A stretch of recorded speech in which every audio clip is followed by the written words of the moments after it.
Travelling the lands of Lordran is no easy feat. Around every corner your very survival will be put to the test. So here is my checklist of must-have items that every budding adventurer will need to aid them on their way. But even with all of these items in your backpack, there is one thing every player must do. Be prepared to die. First and foremost, the Estus Flask is your number one survival item, as when used it will recover a decent chunk of your health pool. It is obtained during the game's tutorial area, Undead Asylum, when you talk to Oscar of Astora. By default the Estus Flask has 5 uses, but this refills whenever you rest at a bonfire. The Estus Flask can also be upgraded to heal a larger amount of HP by giving a Firekeeper Soul to one of the 3 Firekeepers. You can also increase the amount of uses to 10 by kindling at a bonfire. The Rite of Kindling will allow you to further kindle bonfires, increasing your Estus Flask uses from 10 to 15, and then once kindled again will increase the Estus Flask uses to 20. You'll obtain the Rite of Kindling upon defeating the Catacombs area boss, Pinwheel.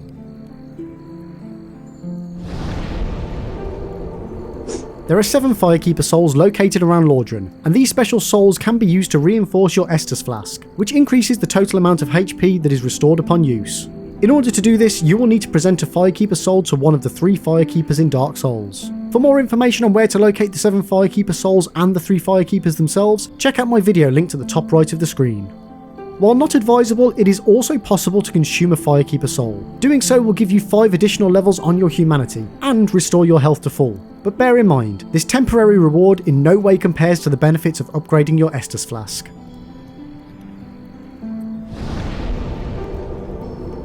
The Repair Box, Weaponsmith Box and Armorsmith Box enable you to perform basic blacksmith abilities from the comfort of any bonfire. These can all be purchased from Blacksmith Andre of Astora in the Undead Parish for 2,000 souls. The Repair Box can also be purchased much earlier in the Undead Burg from the Undead Merchant for a slightly inflated price of 3,000 souls. Having all 3 of these boxes enables you to upgrade and repair your weapons and armour without the need to backtrack to your nearest blacksmith. It is worth noting that in order to modify a weapon down a different upgrade path such as lightning, or to take it to +5 or +10, you will need to use a blacksmith. The smith box can only be used to reinforce your weapons and armour.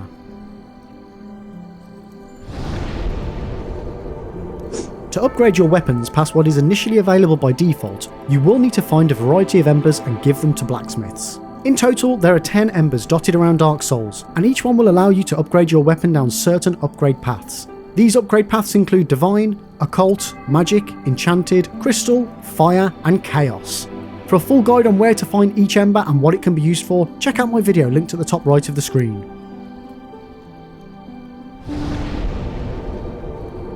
The Lordvessel is a key item that you will obtain from Guinevere in Anor Londo, after defeating the infamous Ornstein and Smaug. Once obtained, the Lordvessel will give you the ability to warp between key bonfires. Having the warp ability makes revisiting areas a quick step and a jump instead of a perilous journey. The Lordvessel also plays a key part in the main story of Dark Souls, so once you have obtained it, speak to one of your friendly primordial serpents for further instructions.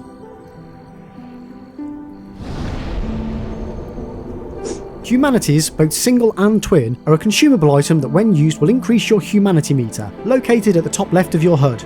This humanity meter affects various things in the game. If you use a weapon that has been upgraded down the chaos path, then your amount of humanity will increase the amount of damage dealt. Your humanity will also increase your physical and elemental defenses. In addition to this, your humanity increases your resistance to being cursed, but this is capped at 30 humanity.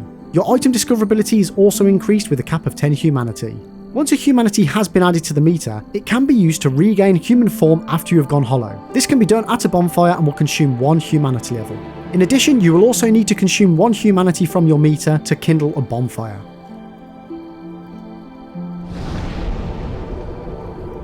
The Divine Blessing is a consumable item that will fully restore your HP, and also remove the buildup of negative status effects such as bleed, poison and toxic.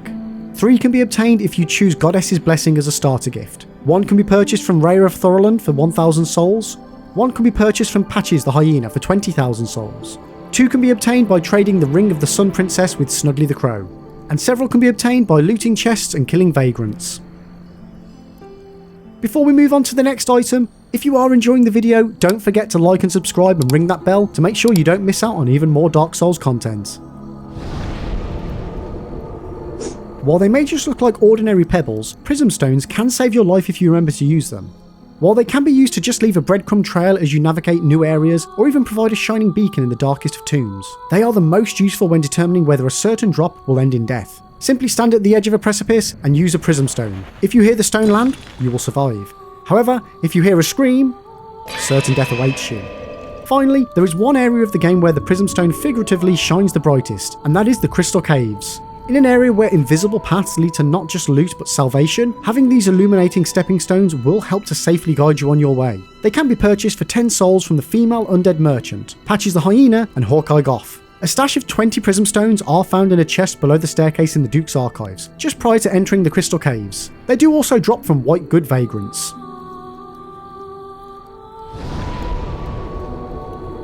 In situations where you find yourself wielding a damaged or broken weapon, and are either in the middle of a fight or are too far away from your nearest bonfire or blacksmith, the repair powder will be your saving grace. The repair powder, as its name states, is a consumable item that when used will repair and restore 100 durability points on a weapon or shield that is being held in your right hand. As stated in their descriptions, repair powders cannot repair crystal weaponry. The repair powders can be purchased from the Undead Merchant in the Undead Burg for 500 souls, or in the DLC from Elizabeth in Ulasil Sanctuary for 300 souls. I highly recommend having a handful of these powders in your possession at all times, as having the ability to fix your weapon on the fly can literally mean the difference between life and death.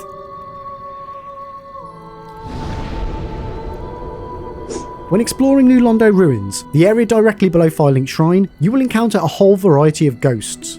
As you can imagine, trying to hit a ghost with a sword will just go straight through them. They are ghosts after all. To counter this, you will need to consume a Transient Curse. This allows you to both defend against and attack ghosts for a 5-minute window. It is worth noting that if you are already cursed from the basilisks or Seath, then you do not need to use a Transient Curse to kill the ghosts. Transient Curses can be purchased from the female undead merchant for 4,000 souls, from Ingwood for 1,000 souls, and several can be found on corpses throughout New Londo Ruins. But most commonly, Transient Curses can be obtained by just killing ghosts.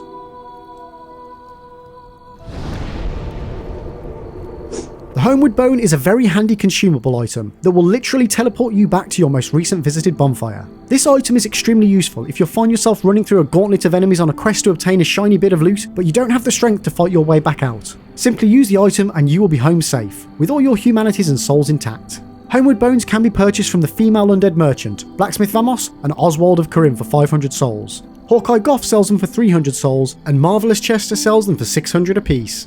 There are also 6 Homeward Bones hidden in a chest that you can access from the bottom of the Firelink Shrine lift, so make sure you grab these as soon as you have activated it from the Undead Church.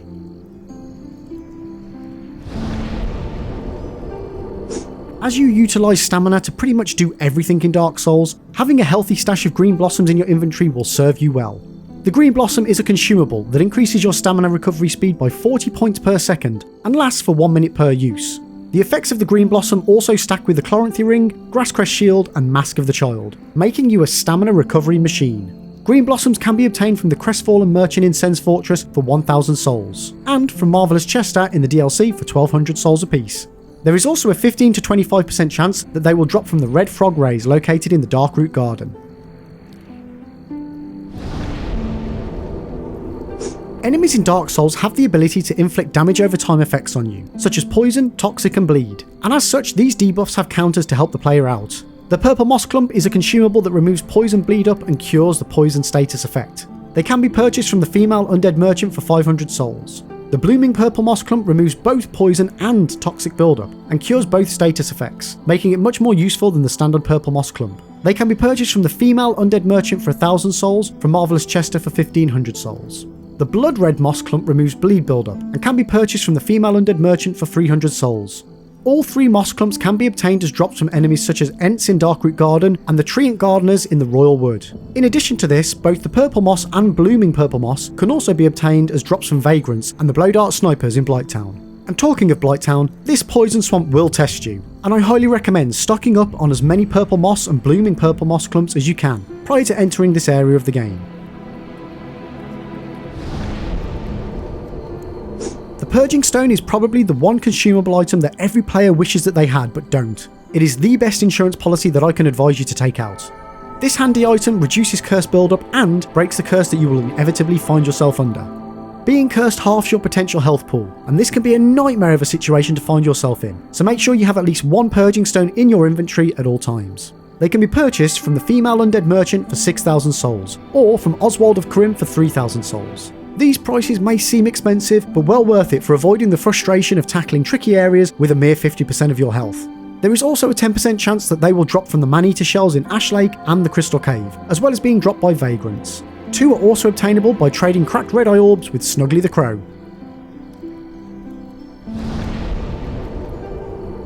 If permanently imbuing your weapons with elemental damage is either too costly or too much of a commitment, then fear not. Dark Souls offers you the ability to temporarily add lightning, fire, or poison damage to your standard weapons, with a variety of pine resin consumables.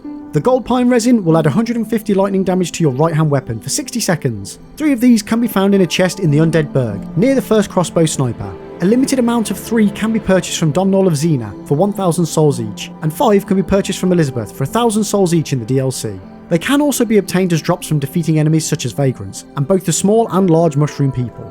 The charcoal pine resin will add 85 damage to your right hand weapon for 60 seconds. An unlimited amount of these can be purchased from the female undead merchant for 500 souls each, and can also be dropped by vagrants when defeated. Finally, the rotten pine resin will give your right hand weapon the ability to deal 30 poison build-up for 1 minute. Once your enemy is inflicted with poison, the rotten pine resin deals 3 damage per second for 3 minutes, dealing 540 damage. The rotten pine resin can only be acquired by purchasing from the female undead merchant for 1,000 souls apiece. I love utilising pine resins as certain enemies and bosses are extremely weak to certain elemental damages, so it's always worthwhile keeping a good stash of these in case you find yourself up against a particularly tricky enemy.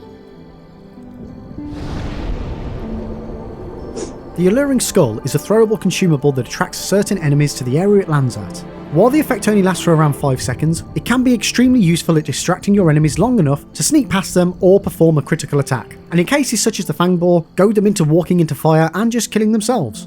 Alluring Skulls can be purchased from the female undead merchant for 500 souls each, or from Marvellous Chester in the DLC's Royal Woods for 800 souls each, and one can also be found just above the armoured Fangboar in the Undead Parish.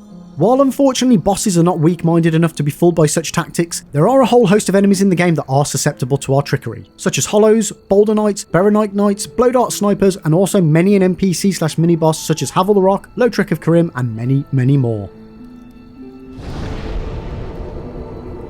The Lloyds Talisman is a consumable item that prevents enemies and other players from using their Estus Flask for 25 seconds.